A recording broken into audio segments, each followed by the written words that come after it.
नमस्कार दोस्तों, अनहद चैनल में आपका स्वागत है जिसमें हम मुश्किल टर्म्स को इजी लैंग्वेज में समझते हैं।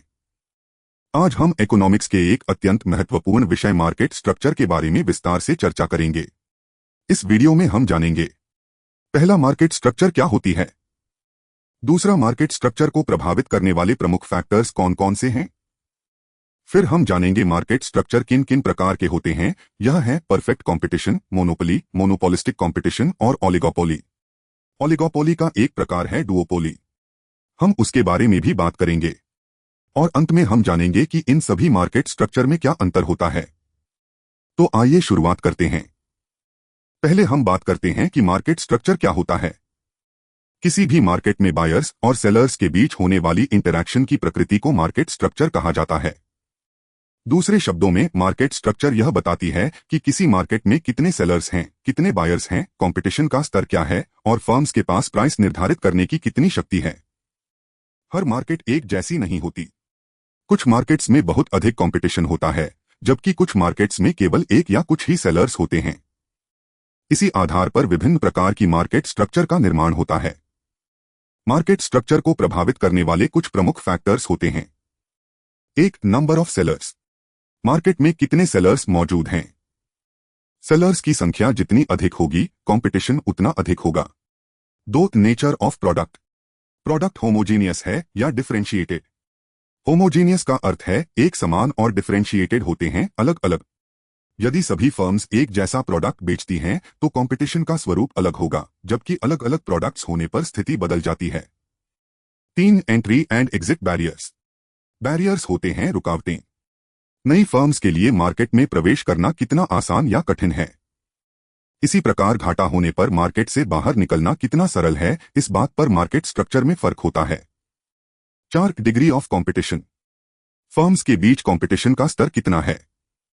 कुछ मार्केट्स में तीव्र कंपटीशन होता है जबकि कुछ में बहुत कम। पांच, कंट्रोल ओवर प्राइस, फर्म्स के पास प्राइस निर्धारित करने की कितनी शक्ति है। कुछ मार्केट्स में फर्म्स प्राइस टेकर होती हैं जबकि कुछ में प्राइस मेकर। अब हम जानते हैं टाइप्स ऑफ मार्केट स्ट्रक्चर के बारे में। इकोनॉमिक्स में मुख्य रूप से चार प्रकार की मार्केट स्ट्रक्चर होती हैं। एक, परफेक्ट कंपटीशन। दो, मोनोपोली। तीन, मोनोपोलिस्टिक कंपटीशन।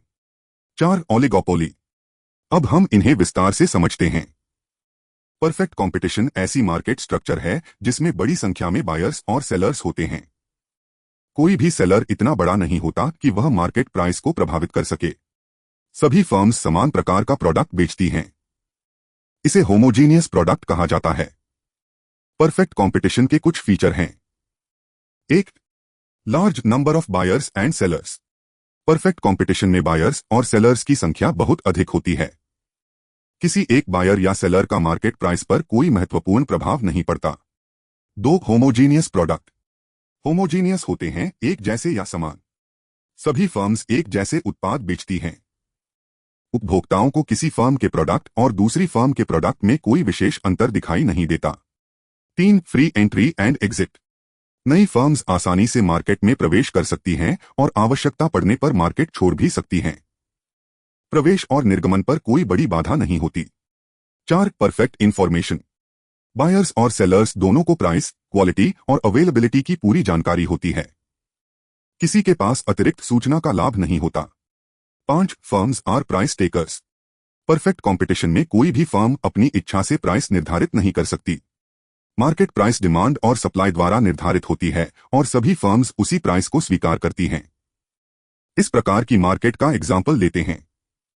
कृषि उत्पादों की मंडियां जैसे गेहूं, चावल और अन्य अनाज की मार्केट्स परफेक्ट कंपटीशन के निकट मानी जाती हैं। दूसरा मार्केट स्ट्रक्चर है मोनोपोली। मोनोपोली ऐसी मार्केट स्ट्रक्चर है जिसमें केवल एक सेलर होता है और उसका कोई निकट सब्स्टिट्यूट उपलब्ध नहीं होता। इस प्रकार पूरा मार्केट एक ही सेलर के नियंत्रण में होता है। मोनोपोली के कुछ फीचर हैं। एक, सिंगल सेलर, मोनोपोली मार्केट में किसी प्रोडक्ट या सर्विस का केवल एक सेलर होता है। वही मार्केट की पूरी सप्लाई को नियंत्रित करता है।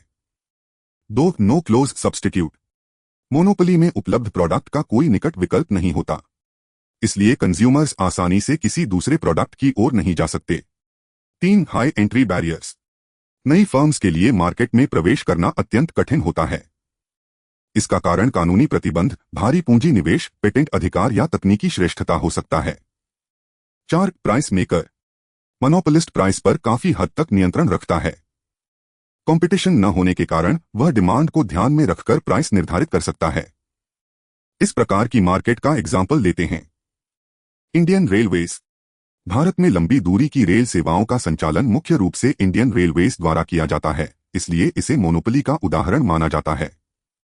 अन्य उदाहरणों में कुछ क्षेत्रों की गवर्नमेंट यूटिलिटीज और पब्लिक सर्विसेज भी शामिल हो सकती हैं। तीसरा मार्केट स्ट्रक्चर है monopolistic competition. Monopolistic competition perfect competition और मोनोपोली के बीच की स्थिति है। इस मार्केट में सेलर्स की संख्या काफी अधिक होती है, लेकिन प्रत्येक फर्म अपने प्रोडक्ट को दूसरों से अलग दिखाने का प्रयास करती है। इसे प्रोडक्ट डिफरेंशिएशन कहा जाता है। मोनोपोलिस्टिक कंपटीशन के कुछ फीचर हैं।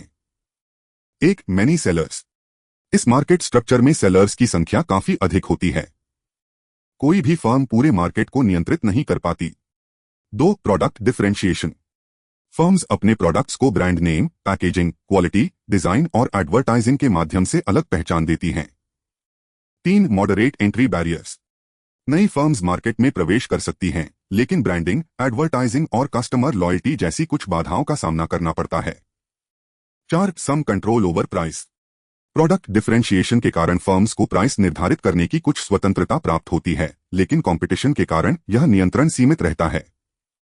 इस प्रकार की मार्केट का एग्जाम्पल लेते हैं।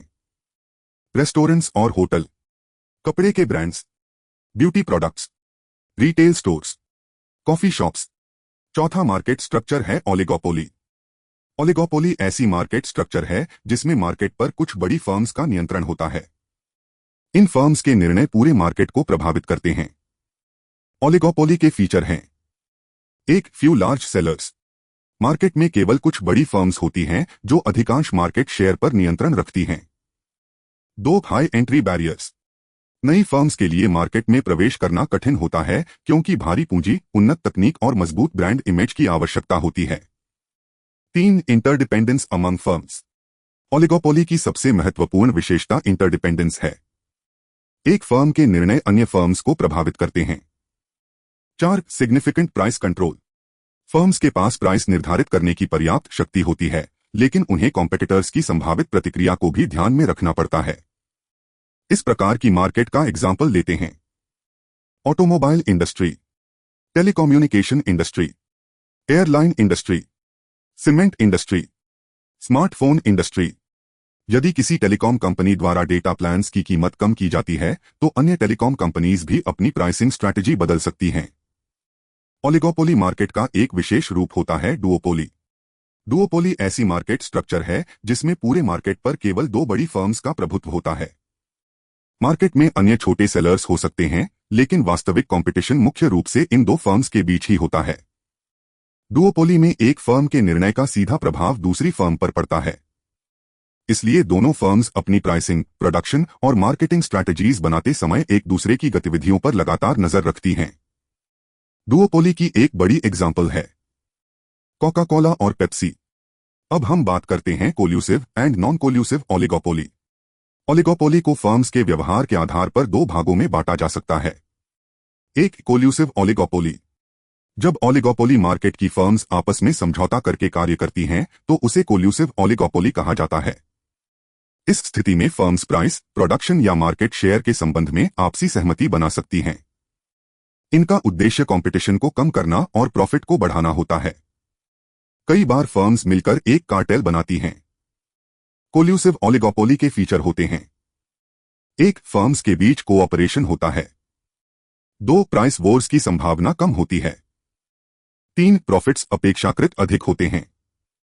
4. मार्केट स्टेबिलिटी बनी रहती है। 5. कंज्यूमर्स को उच्च प्राइसेस का सामना करना पड़ सकता है। एग्जाम्पल लेते हैं। ओपेक, जो है organisation of petroleum exporting countries, को कोल्यूसिव ओलिगोपोली का प्रसिद्ध उदाहरण माना जाता है। इसमें सारे सदस्य देश ऑयल प्रोडक्शन के संबंध में सामूहिक निर्णय लेते हैं।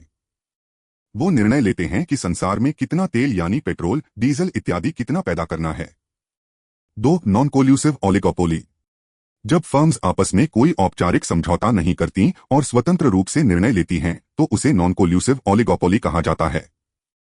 यहाँ प्रत्येक फर्म अपने प्रॉफिट को अधिकतम करने का प्रयास करती है, लेकिन कॉम्पिटिटर्स की संभावित प्रतिक्रिया को भी ध्यान में रखती है। नॉन कोल्यूसिव ओलिगोपोली के कुछ फीचर हैं। 1. फर्म्स स्वतंत्र रूप से कार्य करती हैं। 2. कंपटीशन अपेक्षाकृत अधिक होता है। 3. प्राइस वॉर्स की संभावना रहती है। 4. इनोवेशन और प्रोडक्ट इंप्रूवमेंट को बढ़ावा मिलता है। 5. स्ट्रैटेजिक डिसीजन मेकिंग अत्यंत महत्वपूर्ण होती है। एग्जाम्पल लेते हैं।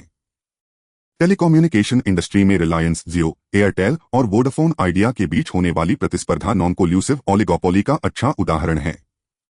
अब आइए चारों मार्केट स्ट्रक्चर की तुलना करते हैं ताकि इनके बीच का अंतर और अधिक स्पष्ट हो सके।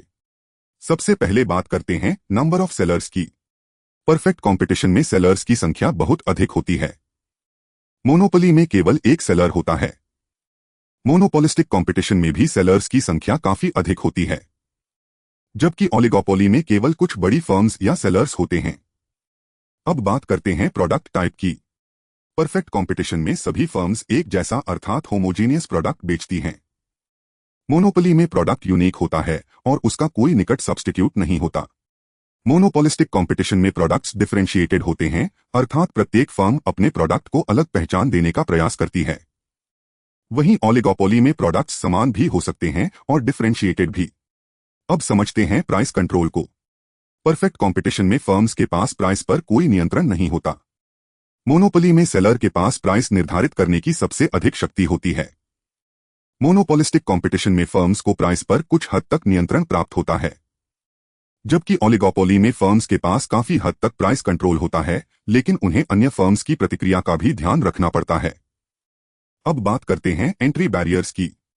परफेक्ट कंपटीशन में एंट्री बैरियर्स लगभग नहीं होती और नई फर्म्स आसानी से मार्केट में प्रवेश कर सकती हैं। मोनोपोली में एंट्री बैरियर्स बहुत अधिक होती हैं। मोनोपोलिस्टिक कंपटीशन में एंट्री बैरियर्स अपेक्षाकृत कम होती हैं, जबकि ओलिगोपोली में एंट्री बैरियर्स काफी ऊंची होती हैं। अंत में देखते हैं कंपटीशन लेवल। परफेक्ट कंपटीशन में कंपटीशन का स्तर बहुत अधिक होता है। मोनोपोली में कंपटीशन बिल्कुल नहीं होता क्योंकि केवल एक सेलर मौजूद होता है। मोनोपोलिस्टिक कंपटीशन में कंपटीशन का स्तर मध्यम होता है, जबकि ओलिगोपोली में कंपटीशन सीमित होता है क्योंकि मार्केट कुछ बड़ी फर्म्स के नियंत्रण में होता है। इस प्रकार सेलर्स की संख्या, प्रोडक्ट की प्रकृति, प्राइस कंट्रोल, एंट्री बैरियर्स और कंपटीशन के स्तर के आधार पर इन चारों मार्केट स्ट्रक्चर में महत्वपूर्ण अंतर पाया जाता है। यही अंतर प्रत्येक मार्केट के व्यवहार और फर्म्स की रणनीतियों को निर्धारित करता है। तो दोस्तों, मार्केट स्ट्रक्चर को समझना कई कारणों से महत्वपूर्ण है। बिजनेसेस अपनी प्राइसिंग स्ट्रैटेजी, प्रोडक्शन प्लानिंग और मार्केटिंग डिसीजंस को बेहतर बना सकते हैं। कंज्यूमर्स को प्रोडक्ट क्वालिटी, प्राइस और उपलब्ध विकल्पों के बारे में बेहतर जानकारी मिलती है। गवर्नमेंट कंपटीशन पॉलिसीज और रेगुलेटरी मेजर्स तैयार कर सकती है। Economists market behaviour, resource allocation और इकोनॉमिक एफिशिएंसी का अध्ययन कर सकते हैं। आखिर में हम कह सकते हैं कि इन सभी स्ट्रक्चर में सेलर्स की संख्या, प्रोडक्ट की प्रकृति, एंट्री बैरियर्स और प्राइसिंग पावर अलग अलग होती है। किसी भी मार्केट को समझने के लिए उसकी मार्केट स्ट्रक्चर का अध्ययन अत्यंत आवश्यक है।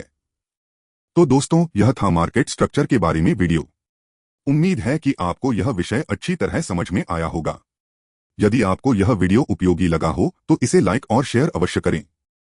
चैनल को सब्सक्राइब करना न भूलें और बेल आइकन जरूर दबाएं ताकि ऐसे ही एजुकेशनल वीडियोस आप तक सबसे पहले पहुंचते रहें। अगर आप चाहते हैं कि इकोनॉमिक्स के किसी भी और विषय पर वीडियो बनाया जाए तो कृपया कमेंट बॉक्स में लिख दीजिए। धन्यवाद। फिर मिलेंगे एक नए और रोचक विषय के साथ। अपना ध्यान रखिए।